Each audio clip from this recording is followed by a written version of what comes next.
It is said that while Clodio was staying at the seaside with his wife one summer, his wife went into the sea at midday to bathe, and a beast of Neptune rather like a Quinotaur found her. In the event she was made pregnant, either by the beast or by her husband, and she gave birth to a son called Merovech, from whom the kings of the Franks have subsequently been called Merovingians. 3.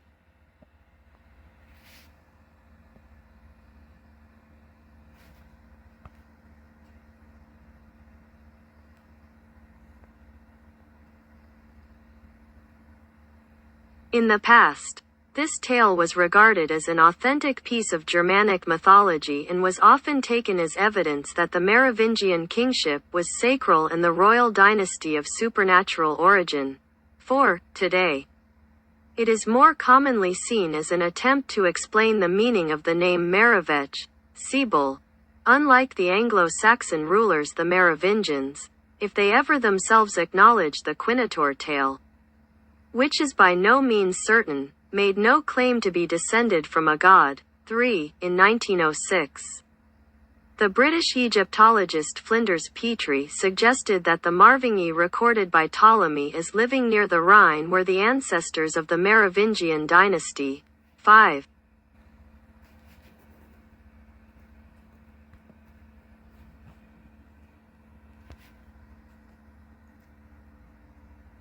The Quinotaur, Latin, Quinotaurus, is a mythical sea creature mentioned in the 7th century Frankish chronicle of Fredegar.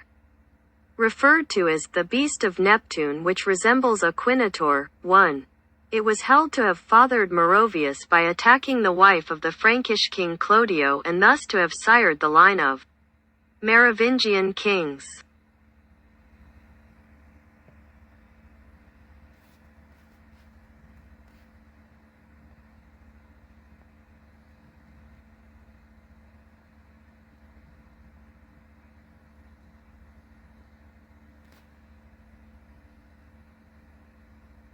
The name translates from Latin as bull with 5 horns, whose attributes have commonly been interpreted as the incorporated symbols of the sea god Neptune with his trident, and the horns of a mythical bull or minotaur. It is not known whether the legend merged both elements by itself or whether this merger should be attributed to the Christian author. 2. The clerical Latinity of the name does not indicate whether it is a translation of some genuine Frankish creature or a coining. The suggested rape and subsequent family relation of this monster attributed to Frankish mythology correspond to both the Indo-European etymology of Neptune, according to Jan Pavel, from Proto-Indo-European * nepos, grandson or nephew. Compare also the Indo-Aryan apam napit, grandson, nephew of the water. 3. And to bull-related fertility myths in Greek mythology, where for example the princess Europa was abducted by the god Zeus, in the form of a white bull, that swam her to Crete, or to the very myth of the Minotaur, which was the product of Pasiphae, a Cretan queen's intercourse with a white bull, initially allotted to King Minos, Pasiphae's husband, as a sacrifice for Poseidon.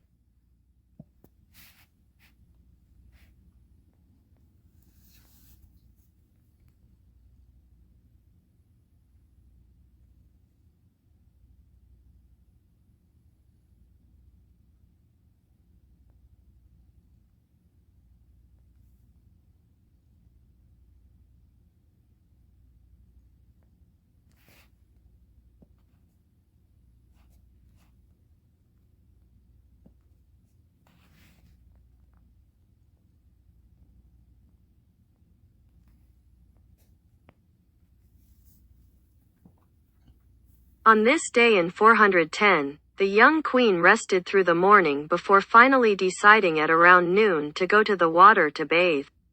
She went down to the shore alone. The area was secure and the weather was calm. She had bathed in this same water in the same way many times before. And on this day there were no signs to indicate that anything would be different for her. This young woman, this young queen, walked down to the water and, facing the sea, took off her clothes. No one looking at her from the direction of the water on that day would have noticed the small rise of her belly where Clodio's child had just started to grow inside of her. With that, she stepped forward into the waves. The water lapped over her feet, then rose over her body to her waist, then further up until it covered her shoulders. Finally, the young queen closed her eyes, held her breath, and plunged her head into the water.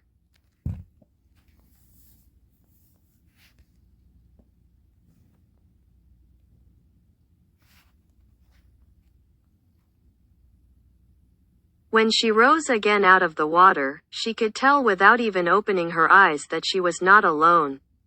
She smiled, assuming that the only person who would have the temerity to come near her as she, the Queen of the Franks, bathed, would be her husband and the father of her child.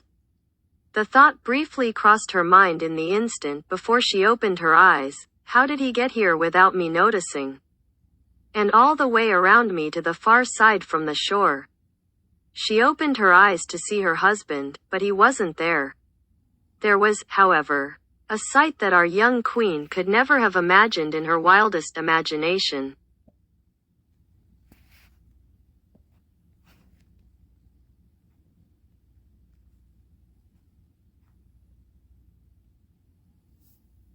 Before her in the water was a massive creature, half fish in the same vein as a mermaid from the waist down, and from the waist up the huge, broad body of a bull.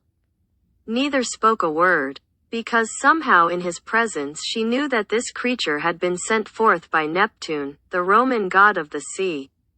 Having been sent to her by a god, the queen relented and put up no fight. What good would it do to fight against the bull-headed proxy of a god? The beast, the Quinotaur, began to swim around her. He encircled her and pulled her further out to sea, away from the sight of any mortal who would dare to attempt to stop him.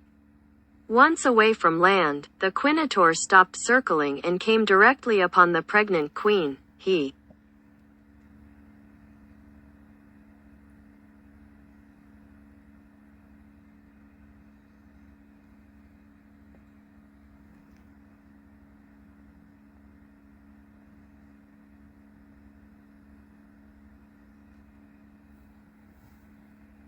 pulled her to him and, surprisingly gently, made love to her in the sea. When they had finished, the queen could feel the change inside of her.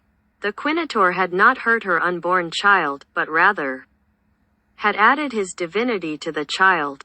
The baby inside the young queen remained Clodio's, but now carried with it the strength and the power of the gods. The Quinotaur, finished with his task, returned the queen to the shore.